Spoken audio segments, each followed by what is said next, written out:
the independent sector. Let's speak to Dr. John Puntis, co-chair of Keep Our NHS Public. John, good afternoon to you. Hello, Ian. Nice to have you with us. Of course, this wouldn't be the first time this has happened. Under the Blair government, they cleared a big old backlog through this very mechanism. Yes, there's a history, not altogether a happy history, of using the private sector.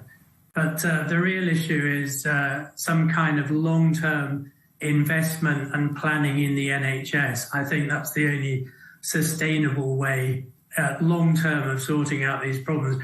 We have to remember the private sector is quite small, about 8,000 beds. And nearly all the consultants who work in it work in the NHS. So if they spend more time in one sector, they spend less time in another sector. So it's actually quite difficult to see the numbers of procedures actually increasing very much overall. Because the manpower isn't increasing, it's just where those people are specifically placed geographically.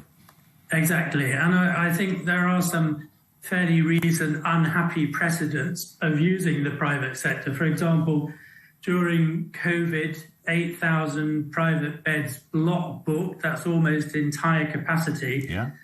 The NHS then spends a lot of money, 25% more than it would usually spend on commissioning elective surgery, and actually 47% decrease in the amount of NHS work that actually went on under that contract. So that was an example of throwing a lot of money at the private sector and getting even less from it than you would have done pre-COVID. Is there a way for, I mean, by definition of the group you're affiliated with, Keep Our NHS Public, I'm assuming you're going to say there is no way, but I hear a lot of people, even those that aren't die-hard private sector enthusiasts, but often make the argument that there must be a hybrid here somewhere. There must be a way to merge these two things.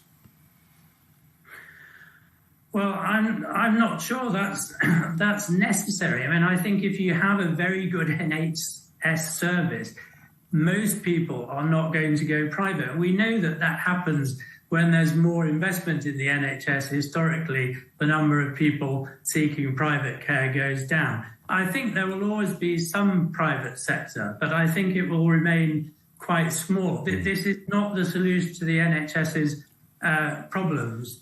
And we have to remember that private hospitals are small, generally about 50. They don't have very good medical cover. They're more dangerous than the NHS. This is not going to be the solution to the huge crisis that there is in the NHS. But it would be argued, I suppose, John, that, you know, just to mention the Blair government's experiment with, I think they were called independent sector treatment centres or something of that nature, and it was specifically for hip replacements, cataracts, those kind of routine procedures. They claim that it did clear a big old backlog by doing that.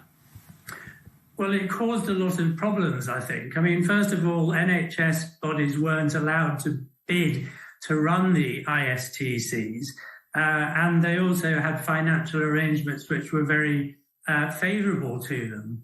And I think this is a potential problem with any new arrangement. It's clear that the private hospitals, for example, make more money from self-funding patients than patients referred from the NHS. Yeah. And so when the government or when NHS England says this isn't going to cost us any more, I think that's quite uncertain. Right. So, and there's maybe the, to coin that phrase, elephant in the room, the idea that this is a saving exercise is nonsense.